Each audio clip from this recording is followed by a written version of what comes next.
August 10, 1985. Chazhma Bay, Soviet Far East. It was a Saturday morning, and the weather was perfect. The sky over the closed military town of Shkotovo 22 was a brilliant, cloudless blue.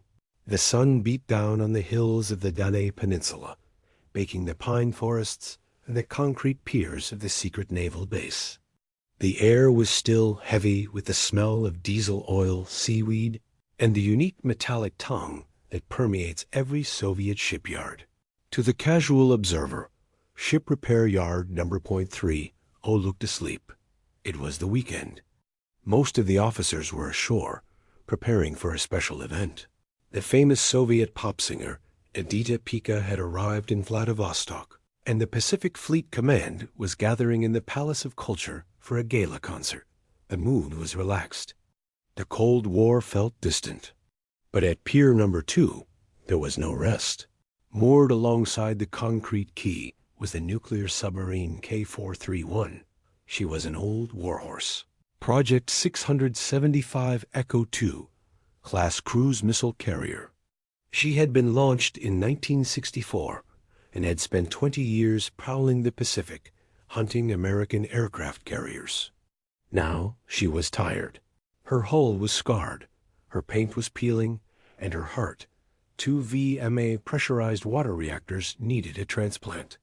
The operation was called refueling, but that word fails to capture the complexity and danger of the task.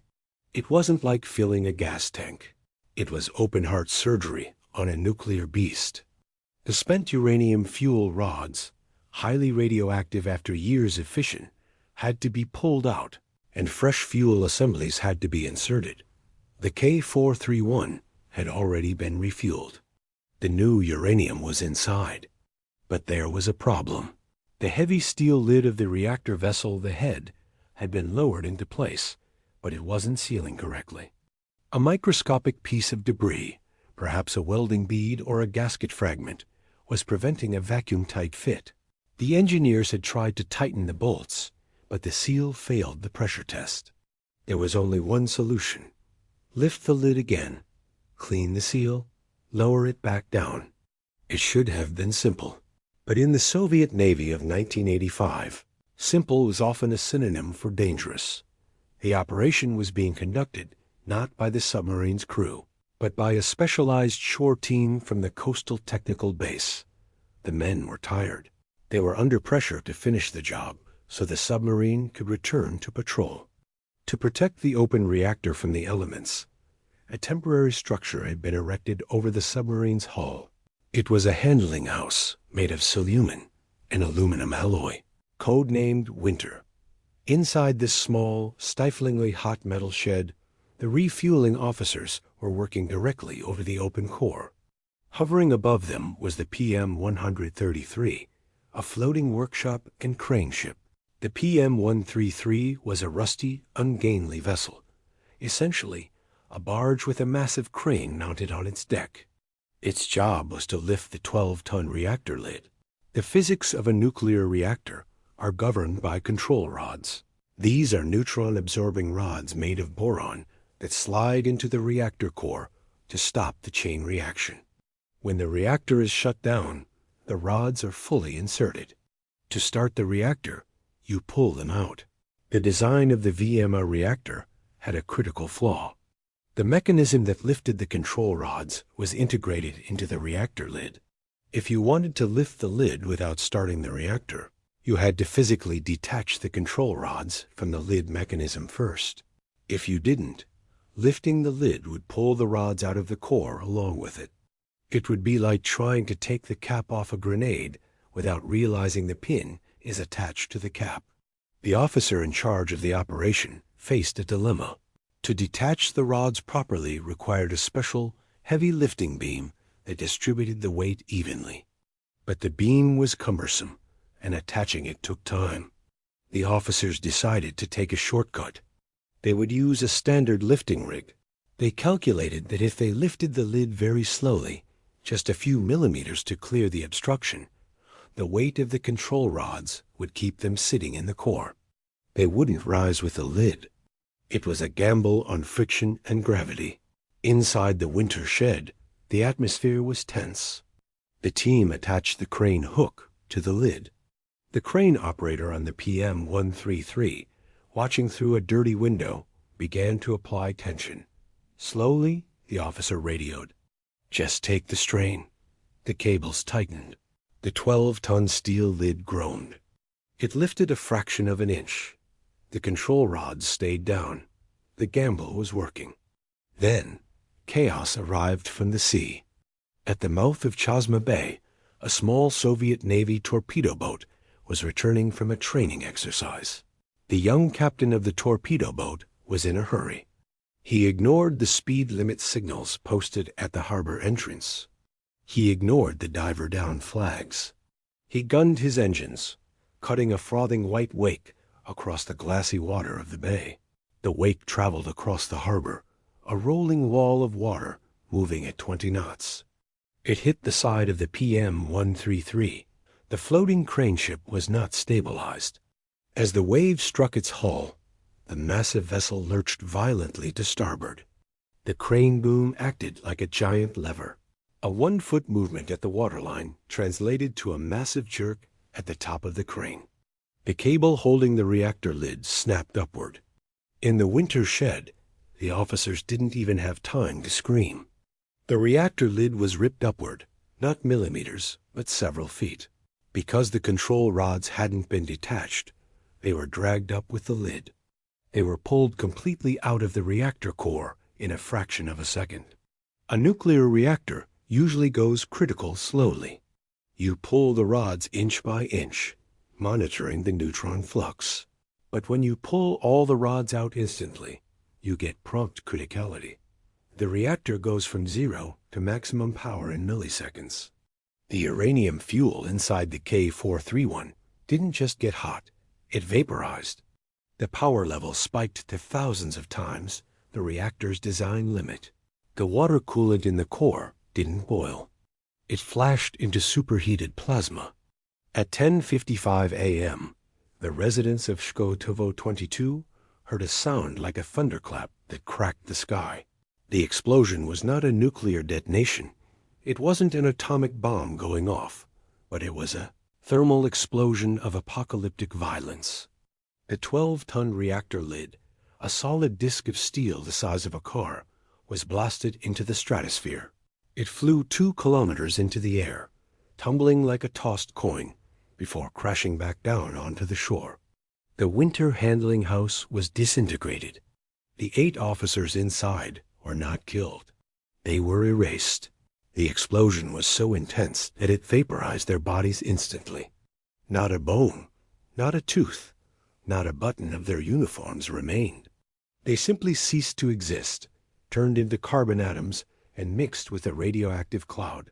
A column of fire and steam erupted from the hole where the reactor used to be. It was a beautiful, terrifying color, a blinding blue-white flash followed by a towering pillar of orange-gray smoke.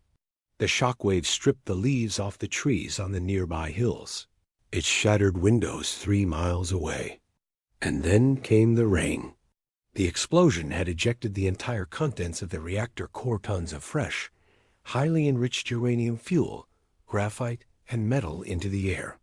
Now, it began to fall back down. It rained black, oily droplets of water. It rained chunks of glowing metal.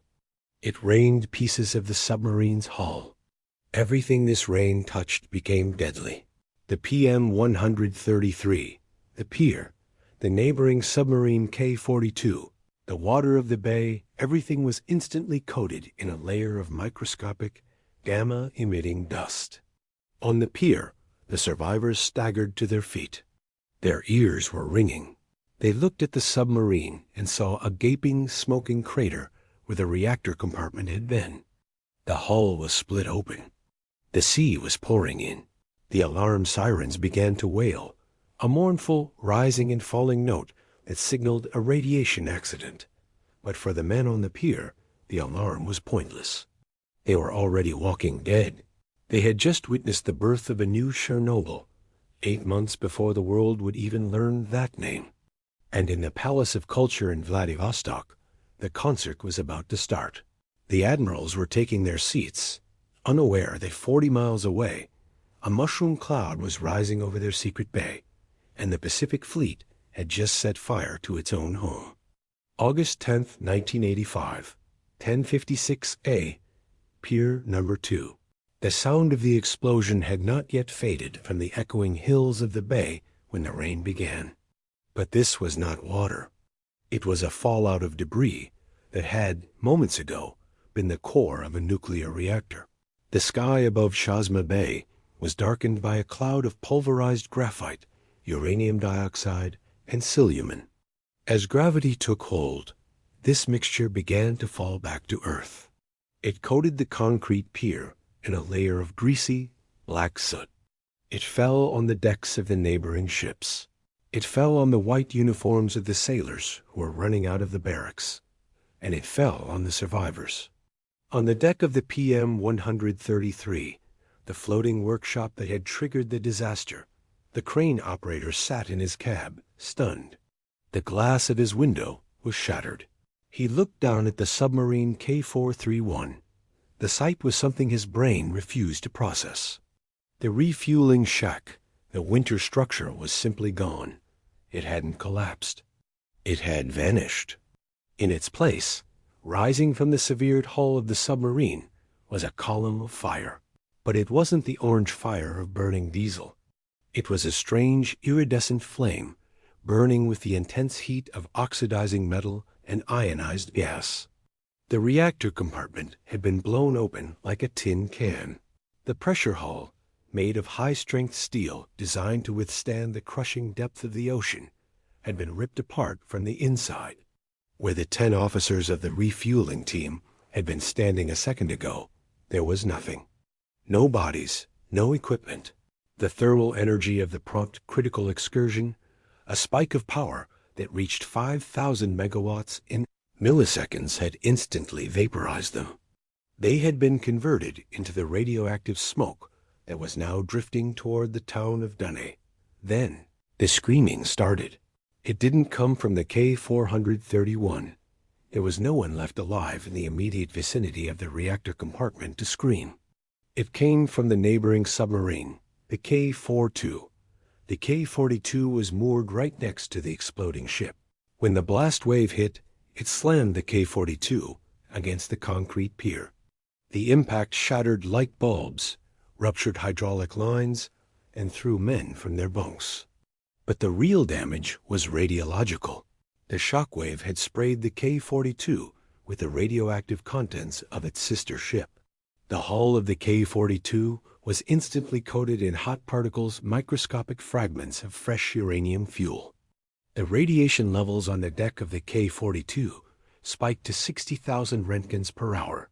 To understand this number, you must understand the scale. 500 roentgens is lethal. 1,000 roentgens kills you in days. 60,000 roentgens is not a dose. It is a death ray. It disrupts the electrical signals in the brain instantly. It cooks the bone marrow in seconds. The sailors on the deck of the K-42 dropped where they stood. They didn't have time to get sick. Their nervous systems simply shut down. Back on the pier, the base alarms were finally wailing. Radiation hazard. Chemical alert. Fire. The response was chaotic. This was a secret military base. There were no civilian ambulances, no news helicopters. Just young conscripts and officers who had been looking forward to a Saturday night concert. Now they were running towards a nuclear volcano. The first responders were the base firefighters. They arrived in their trucks, sirens blaring. They leaped out, unspooling hoses, ready to fight the fire on the K-431. They were wearing standard canvas turnout gear. Some had gas masks. None had lead shielding. They were running into a zone where the air itself was glowing blue from ionization. Water on the reactor. The fire chief screamed, "Cool the core." It was a brave order, but it was a mistake. When the firefighters sprayed seawater into the gaping hole of the reactor compartment, the water hit the molten remnants of the core. It didn't cool anything. It instantly flashed into steam. This steam was radioactive. It billowed up, engulfing the firefighters in a cloud of tritium and radioactive iodine. They were breathing it in. It was soaking into their clothes. Within minutes, the firefighters began to falter. They dropped their hoses. They tore at their collars, gasping for air. They fell to their knees, vomiting violently. It was the same scene as the K-19, but accelerated. The radiation intensity here was 10 times higher than in the K-19's reactor room. These men were being murdered by the physics of the atom in real time. Meanwhile, a terrifying realization spread through the command post. The wind. At the moment of the explosion, the wind was blowing from the north, pushing the radioactive cloud out towards the sea.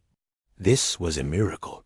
If the wind had been blowing south, the plume would have drifted directly over the city of Vladivostok, 40 miles away.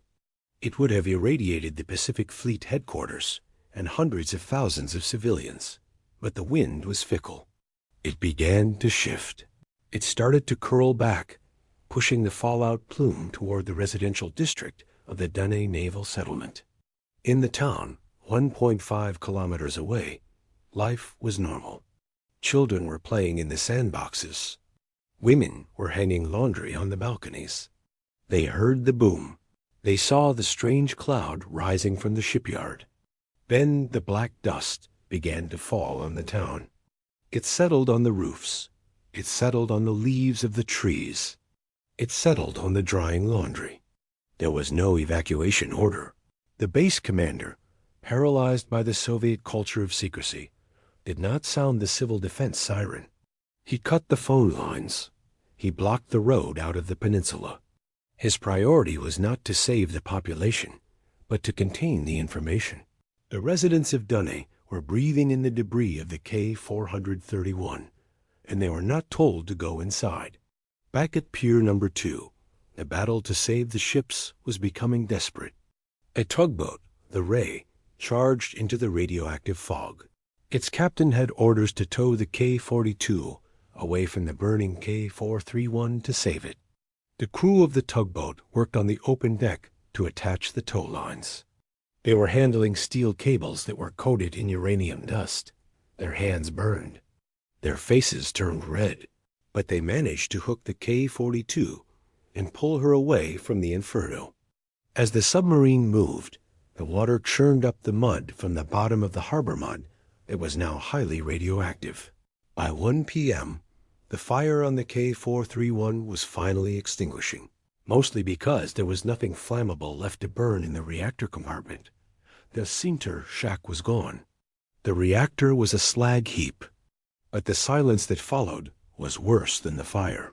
The pier was littered with debris, but it wasn't just metal. Scattered among the wreckage were strange, unrecognizable objects. It took the recovery teams hours to realize what they were looking at. They found a finger here, a piece of charred skin there, and in a detail that would haunt the cleanup crews forever, they found a wedding ring fused to a piece of metal control lever. These were the only remains of the 10 officers who had been in the shack. The explosion had ripped them apart at the molecular level. The survivors, the firefighters, the crane operator, the crew of the K-42 were rounded up. They were taken to the base hospital, but the doctors there were helpless. Their dosimeters, designed to read standard industrial radiation levels, were pegged at the maximum. They had no idea how much dose these men had received. Was it 500 rem? 2,000? 10,000? The men were stripped of their clothes. Their skin was scrubbed with harsh chemicals until it was raw, but the Geiger counters still screamed when held near their bodies. The radiation wasn't just on them. It was in them. They had inhaled the fuel. They were walking radioactive sources. And as the sun began to set on Chazhma Bay, the military machine finally kicked into gear. Not to save the men, but to hide the evidence. The KGB arrived. They set up checkpoints. They told the doctors to falsify the medical records. Acute radiation syndrome was forbidden. The diagnosis was written as vegetative vascular dystonia or thermal burns. The K-431 sat at the pier, a broken, glowing tomb. The core was exposed to the night sky, beaming a silent column of death into the atmosphere. And in the town of Dunne, the children went to sleep, unaware that the dust on their windowsills was slowly killing them. August 10th, 1985, nightfall. Chazhma Bay. Darkness brought no relief to Pier Number 2. As the sun dipped below the hills of the Dunne Peninsula, the scene at the shipyard shifted from chaotic panic to a cold, militarized quarantine. A fire on the K-431 was out, but the submarine sat in the water like a glowing ember. The reactor compartment was a gaping wound, open to the night air, emitting a silent, invisible cone of ionizing radiation that reached up into the atmosphere. The Soviet machine was now in full swing. The first priority was not medical treatment. It was containment, but not containment of the radiation, containment of the truth. Within hours of the explosion, the KGB and the Pacific Fleet Security Detachments had sealed off the entire Dunne Peninsula. Roadblocks were set up on the only highway leading out of the town of Shkotovo 22. Phone lines were severed. Amateur radio frequencies were jammed. The 30,000 civilians living in the closed military town were trapped. They were not told to take iodine tablets. They were not told to stay indoors. They were simply cut off from the world, left to breathe the air that was drifting down from the shipyard. At the pier, the cleanup operation began. It was a rehearsal for the apocalypse that would happen at Chernobyl 8 months later. The admiral in charge faced a logistical nightmare. The pier was covered in debris, chunks of graphite, twisted metal, and radioactive soot. This debris was hot in every sense of the word. Some pieces were emitting gamma radiation at levels of 500 roentgens per hour. To stand near them for an hour was to die. But the debris had to be moved. The K-431 had to be hidden. The solution was the Soviet standard: manpower. They didn't have remote-controlled bulldozers. They didn't have lead-lined robots. They had sailors. Hundreds of young men, conscripts aged 18 to 20, were roused from their barracks. They were driven to the pier in trucks. They were given shovels, brooms, and buckets. Their protective gear was laughable cotton uniforms, standard gas masks, and maybe a pair of rubber gloves. Some wore OZK suits, chemical warfare gear, which trapped heat and sweat, but offered zero protection against gamma rays. Clean the pier, the officers ordered. Throw everything into the water. It was a crime against nature. The sailors walked into the radiation zone. They shoveled the graphite blocks. They picked up pieces of the reactor core with tongs, or when the tongs were too clumsy, with their gloved hands. They swept the radioactive dust into the bay. They were turning the harbor into a nuclear waste dump to clean the concrete. As they worked, they found the remains of the winter refueling team. The explosion had been so violent that it hadn't just killed the 10 officers. It had disassembled them. There were no bodies to recover. There were only fragments. One sailor, sweeping near the edge of the crater, saw something glinting in the beam of a searchlight. He bent down. It was a human finger, severed cleanly at the knuckle. On the finger was a gold wedding band. It was the only identifiable part of the 10 men ever found. The rest had been vaporized, turned into the red mist that had coated the nearby hills. The sailor picked it up with his shovel and dropped it into a bucket of waste. There was no ceremony. The exposure times for these liquidators were supposed to be strictly limited minutes at a time. But in the chaos, the stopwatches were ignored. Dosimeters were scarce, and those that existed were often broken or saturated, pegged at maximum. Officers would look at a sailor who was vomiting and say, "You're fine. Keep working." By dawn on August 11th, the pier was visibly clean. But invisible death was everywhere. The hot particles were embedded in the concrete, in the wood of the pilings, in the tires of the trucks. Now, attention turned to the submarine itself. The K-431 was barely floating. The hull was ruptured below the waterline. Seawater was flowing in and out of the reactor compartment, washing the core and carrying radionuclides into the Sea of Japan. The engineers came up with a desperate plan to plug the hole. They couldn't weld it. The radiation was too high for a welder to get close. So they used concrete. A barge was brought alongside. Tons of quick-setting concrete were poured directly into the reactor compartment. It was a crude sarcophagus. The concrete flowed over the melted fuel rods, the twisted piping, and the debris, sealing it all in a gray, rock-hard tomb. It stopped the water exchange, but it didn't stop the gamma rays. The ship was still shining. Then came the tow. The K-431 could not stay at Pier Number 2. It was a smoking gun. It had to disappear. The order came to tow her to Pavlovsk Bay, a desolate, restricted inlet used as a graveyard for nuclear submarines. The towing operation was a funeral procession of the damned. A tugboat hooked a cable to the bow of the K-431. The crew of the tugboat huddled in the most shielded parts of their ship, but the radiation from the submarine passed effortlessly through the steel hulls.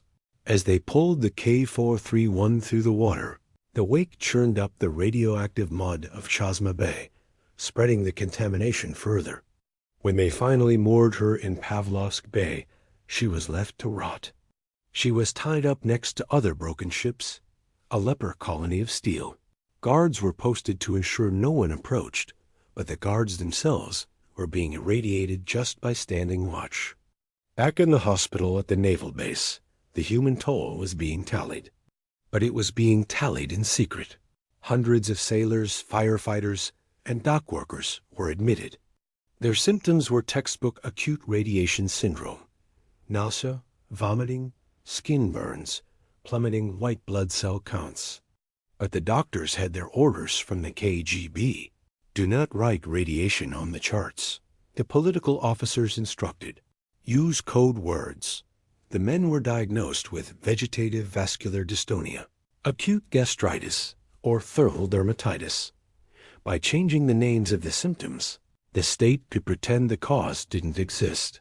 The survivors were treated with basic care blood transfusions, antibiotics, but the advanced treatments available in Moscow were denied to many because to send them there would be to admit the scale of the disaster.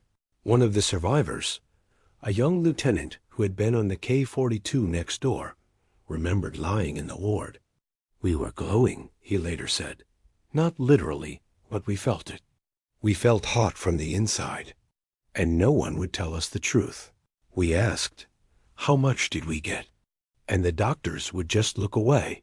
The 10 men who died in the explosion, the ones whose only remains were a finger and some dust, were officially listed as missing in action or having died in an accident at work. Their families were given sealed coffins, empty, or filled with sand, and told not to open them. They were warned that asking questions would endanger their pensions. The cover-up was almost perfect. The cloud had drifted over the ocean. The town was sealed. The medical records were falsified. The submarine was hidden in a restricted bay. But radiation leaves a fingerprint that cannot be erased by the KGB. In the days following the accident, strange things began to happen in Chazhma Bay. The leaves on the trees on the hillside behind. The pier turned red and fell off in the middle of August. Insects died in droves, and the background radiation count in the town of Dunay remained stubbornly high. The residents, finally released from the blockade after a week, noticed that the streets had been washed with strange foaming chemicals. They noticed that certain patches of asphalt had been dug up. They whispered about the flash they had seen. But they went back to work. They had no choice. The K-431 disaster was the Soviet Union's dry run for Chernobyl. It proved that the system prioritized secrecy over survival. It proved that human life was a cheap resource to be spent in buckets of radioactive waste. And it proved that when the atom breaks loose, there is no such thing as containment, only delay. The ship was gone. The men were dead or dying, but the ghosts of Chazhma Bay were were just beginning their half-life. The Cobalt-60 on the bottom of the harbor would remain there for centuries, a silent, invisible monument to a wobbly crane and a torpedo boat's wake. August 1985, the days following the explosion. The K-431 was no longer a ship. It was a geography of pain. Moored at Pier Number 2, shrouded in a fog of radioactive particulates, it had ceased to be a machine of war and had become a singular point of contamination. The fire was out, but the physics of the disaster were far from over. The reactor compartment, blown open to the sky, was effectively a dirty bomb that had detonated in slow motion. The Soviet Navy faced a crisis that threatened to eclipse the strategic balance of the Pacific. They couldn't leave the K-431 at the operational pier. It was irradiating the entire base. But they couldn't just sink it either. The reactor still contained tons of highly enriched uranium fuel, now melted into a slag heap at the bottom of the vessel.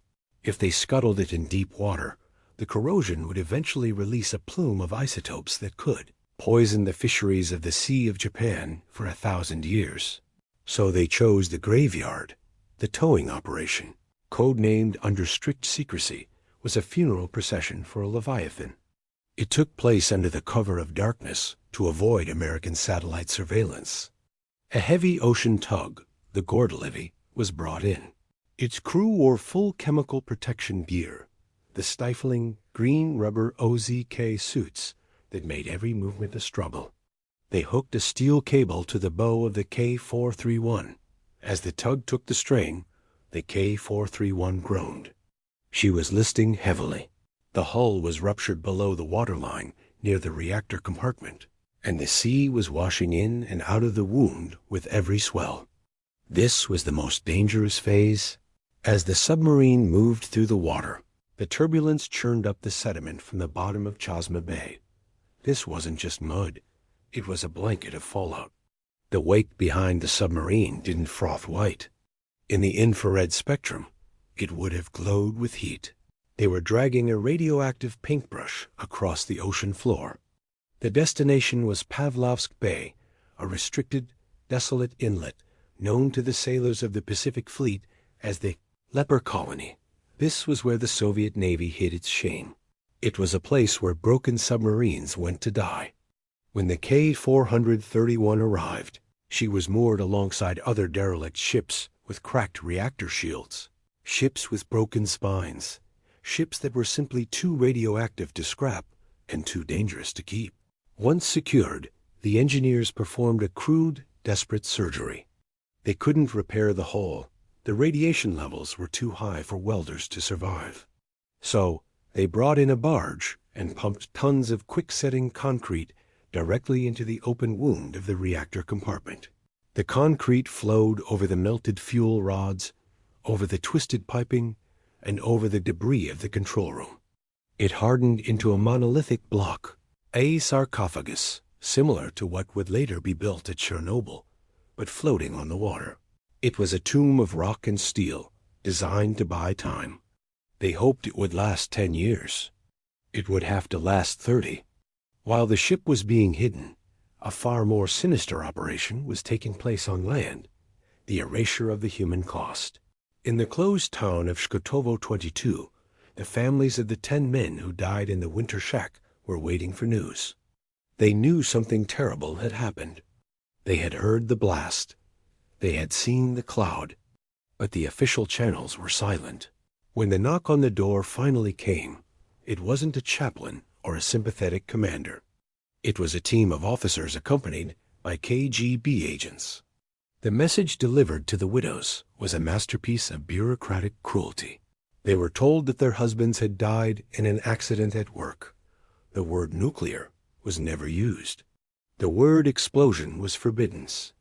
It was a steam rupture, one widow was told. It was an electrical fire, another heard. Then came the funerals. The coffins delivered to the families were heavy, sealed shut with zinc and lead linings. The families were strictly forbidden from opening them. They were told it was for sanitary reasons, implying that the bodies were badly burned. The truth was far more horrifying. There were no bodies to view. The 10 men had been vaporized. The coffins were mostly empty, perhaps containing a scoop of radioactive ash or sand to give them weight. The only physical trace of the refueling team ever recovered was the single finger with the wedding ring, found by a sailor cleaning the pier. That finger, too, was buried, but its existence was classified. The graves were dug in a separate section of the cemetery, far from the road. There were no honor guards, no 21-gun salutes, just a quick burial under the watchful eyes of the state security services, who ensured that no one lingered too long and no one asked the wrong questions. But you cannot hide a nuclear disaster from biology. In the weeks and months that followed, the residents of Shkotovo 22 began to notice changes in their world. The town was located only 1.5 kilometers from the shipyard. The wind on that Saturday morning had been fickle. While the main plume had blown out to sea, eddies and downdrafts had deposited a fine layer of invisible dust over the town. The first sign was the forest. On the hillsides of the Dunay Peninsula, the pine trees turned a rusty, brick-red color in late August. They died standing up. It was a phenomenon identical to the red forest that would appear at Chernobyl a year later. The trees had absorbed massive doses of iodine-131 and cesium-137 through their needles. They were biological dosimeters, screaming a warning that the humans ignored. Then the sickness came. It wasn't an immediate plague of deaths, which would have drawn attention. It was a slow, statistical creep. In the naval hospital, young men sailors, dock workers, firefighters began to report strange symptoms. Chronic fatigue, unexplained nosebleeds, sores that wouldn't heal. Their white blood cell counts plummeted. The doctors knew exactly what they were seeing. It was chronic radiation syndrome. But they were under orders. The Ministry of Defense had issued a directive. No diagnosis of radiation sickness was to be recorded without authorization from Moscow, and Moscow never gave authorization. So the doctors lied. They wrote vegetative vascular dystonia on the charts. They wrote acute gastritis. They wrote anemia. They treated the symptoms with vitamins and blood transfusions, but they couldn't treat the cause. The men were sent back to duty or discharged as unfit for service, denied the disability pensions that would have come with a radiation diagnosis. They were victims without a crime. One survivor, a firefighter who had stood on the pier spraying water into the glowing crater, later recalled, "We knew we were cooked. We could feel it in our teeth. But the officers told us we were heroes of the Soviet Union, and then they told us to shut up. If we talked, we lost our apartments. We lost our jobs. So we died quietly, the secrecy held for nearly a decade." The K-431 rotted in Pavlovsk Bay, leaking isotopes into the water. The Cobalt-60 settled into the mud. The Soviet Union crumbled, its economy collapsing, its fleets rusting at the anchor. Then came 1993. The Iron Curtain was gone, and the new Russian Federation was trying to make peace with the West.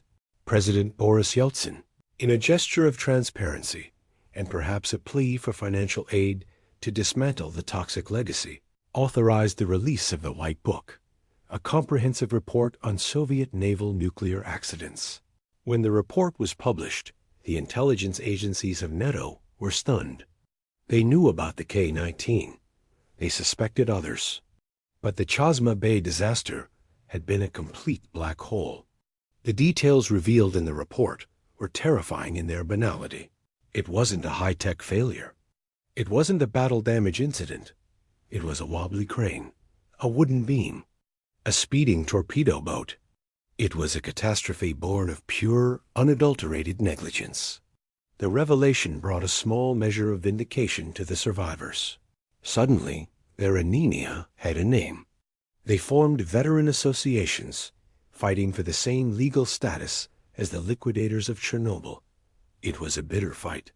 The state resisted, arguing that too much time had passed to prove a causal link. But slowly, Some were recognized. They received medals, small increases in their pensions, and the grim satisfaction of having their suffering acknowledged.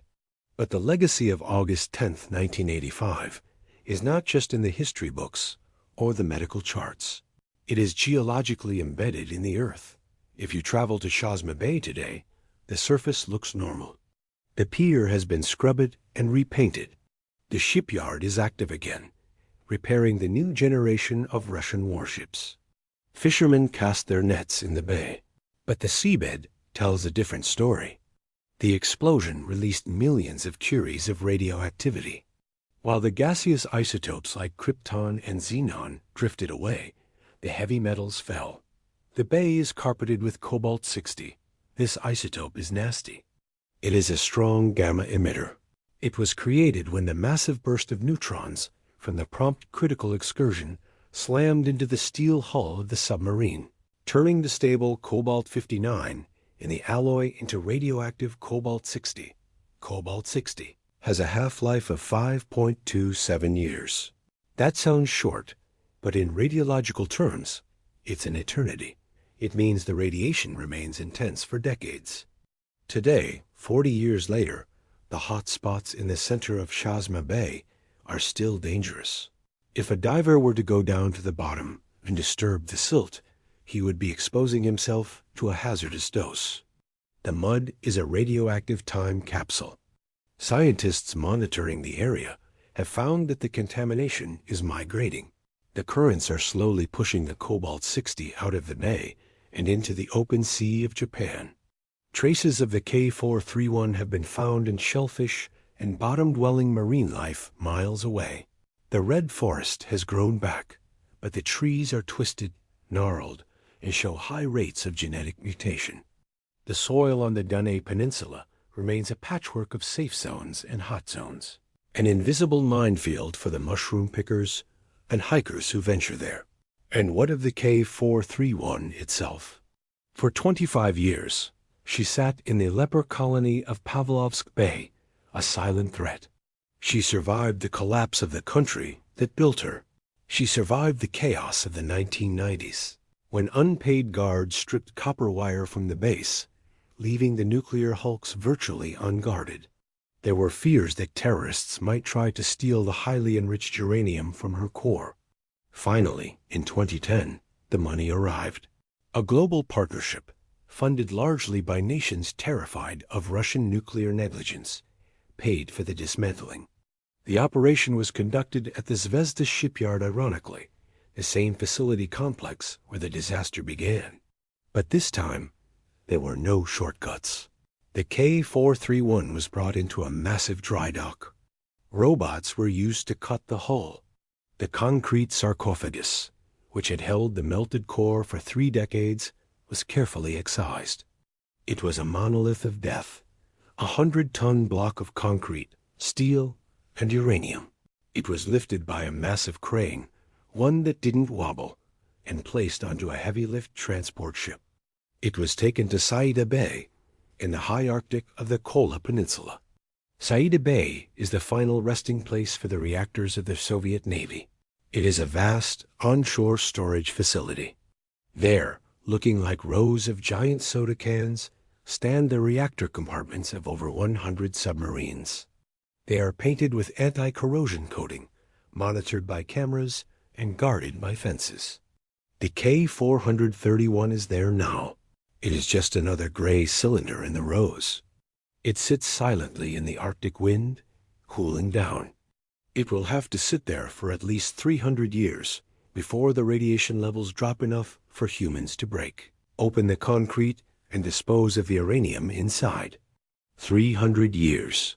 That is the timescale of the mistake. A crane operator was in a hurry on a Saturday morning in 1985, and his great-grandchildren will still be paying for the cleanup. The story of the K431 is the ultimate cautionary tale of the nuclear age. We tend to fear the apocalypse, the missiles launching, the mushroom clouds over cities. But the K431 teaches us that the atom doesn't need a war to kill us. It doesn't need a madman with a button. All it needs is complacency. All it needs is a routine operation. All it needs is a wooden beam placed an inch to the left, or a torpedo boat captain showing off his speed. The K-431 was destroyed by the banality of human error, amplified by the infinite power of physics. It reminds us that every nuclear reactor is a sleeping dragon. We can build cages of steel and lead. We can write manuals and procedures. But the dragon is always there, waiting for the moment we look away. The men of Chazhma Bay looked away for 1 second, and the dragon woke up. Today, the water in the bay laps against the concrete pier, washing over the invisible scars of the past. The pop singer Edita Pica eventually gave her concert. The Soviet Union fell. The widows grew old, but the cobalt in the mud remains, a silent, glowing testament to the day the sea burned. Subscribe to Maritime Tailies, because while history may forgive, the half-life never forgets.